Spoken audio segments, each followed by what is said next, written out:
Hi అందరికీ నమస్తే. Welcome to our channel. ఇండియాలోనే ది బెస్ట్ డాన్సర్స్ అంటే మన మెదడులోకి ఒక 2 పేర్లు వస్తాయండి. ఒకటి Hrithik Roshan, 2 junior NTR. So వీళ్ళిద్దరూ కలిసి ఒక సాంగ్‌లో పెర్ఫార్మెన్స్ చేస్తే ఎలా ఉంటదని మన తెలుగోళ్ళు ఎప్పటినుంచో అనుకుంటున్నారు. తెలుగోళ్ళ నుంచే కాదు, ఇండియాలో చాలామంది కూడా చాలా చోట్ల అసలు వీళ్ళిద్దరూ డాన్స్ పెర్ఫార్మెన్స్ చేస్తే ఎలా ఉంటదని ఎప్పటినుంచో అనుకుంటున్నారు. కానీ ఎట్టకేలకు ఆ ఆశ నెరవేరింది. సో వీళ్ళిద్దరూ కలిసి 'వార్ 2' మూవీలో యాక్ట్ చేయడం జరిగింది. సో ఆ సినిమాలో మరి వాళ్ళిద్దరూ యాక్ట్ చేస్తున్నారంటే గ్యారంటీ ఎక్స్‌పెక్ట్ చేస్తారు వీళ్ళతో ఒక సాంగ్ చేయాలని. సో ఆ విధంగానే నిన్న ఎప్పుడైతే 'వార్ 2' నుంచి ఈ సాంగ్ రేపొద్దున సాంగ్‌కి సంబంధించిన ఒక గ్లింప్స్ రిలీజ్ చేస్తామని చెప్పారో, అప్పటి నుంచి తెగ ఎదురు చూస్తున్నారు. ఎన్టీఆర్ ఫ్యాన్స్ కావచ్చు, హృతిక్ రోషన్ ఫ్యాన్స్ కావచ్చు. ఎందుకంటే ఇండియాలోనే ది బెస్ట్ డాన్సర్స్ కదా! సో వీళ్ళిద్దరూ కలిపి చేస్తే ఎలా ఉంటదని చాలా ఆసక్తిగా చూసారు. సో ఎట్టకేలకు ఈరోజు 'సలాం అనాలి' అనే సాంగ్‌తో ఈరోజు గ్లింప్స్ అయితే రిలీజ్ చేశారు. సాంగ్స్‌లో స్టెప్స్ అయితే గ్రేస్ సూపర్. మామూలు స్టెప్స్ కాదు.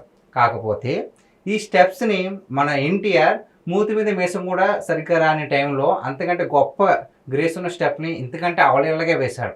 సో దానివల్ల ఇప్పుడు ఈ సాంగ్‌లో ఉన్న స్టెప్స్ నాకు అంత ఇంపాక్ట్ క్రియేట్ చేయలేదేమో అని నాకు అనిపిస్తుంది. నా పర్సనల్ అభిప్రాయం. సో అంటే ఇద్దరు బెస్ట్ డాన్సర్స్ డాన్స్ చేస్తున్నప్పుడు సాంగ్ చాలా ఇంపాక్ట్ చాలా ఎక్కువగా ఉండాలి. అంటే ఇప్పుడు for example 'triple R' cinema నుంచి 'నాటు నాటు' సాంగ్ వస్తున్నప్పుడు ఒక గ్లింప్స్ రిలీజ్ చేశారండి. మన టాలీవుడ్‌లోనే the best dancers 'Ram Charan' and junior NTR. So వీళ్ళిద్దరూ డాన్స్ చేస్తున్నారంటే ఇదే విధంగా ఎక్స్‌పెక్టేషన్స్ పెట్టుకున్నారు. ఎక్స్‌పెక్టేషన్స్‌కి రీచ్ కూడా అయింది ఆ గ్లింప్స్.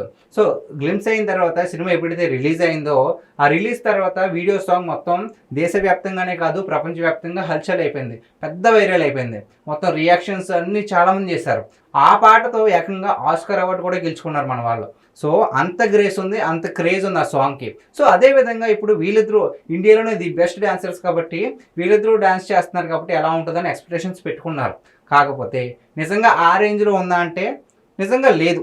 ఎందుకంటే ఫస్ట్ ఆఫ్ ఆల్ దీంట్లో మైనస్ ఏంటంటే సాంగ్ అండి. 'నాటు నాటు' సాంగ్ ఎంత గ్రేస్‌గా ఎంత మాస్‌గా ఉంటది.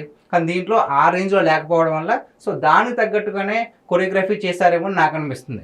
మరి సాంగ్ మొత్తం మనం చూడలేదు కాబట్టి పూర్తిగా అభిప్రాయం తెలియజేయలేము. గ్లింప్స్ అయితే అంతలా ఆకట్టుకోలేదు. సో మీకెలా అనిపించిందనేది మీ అభిప్రాయాన్ని కామెంట్ రూపంలో తెలియజేయండి. Thank you.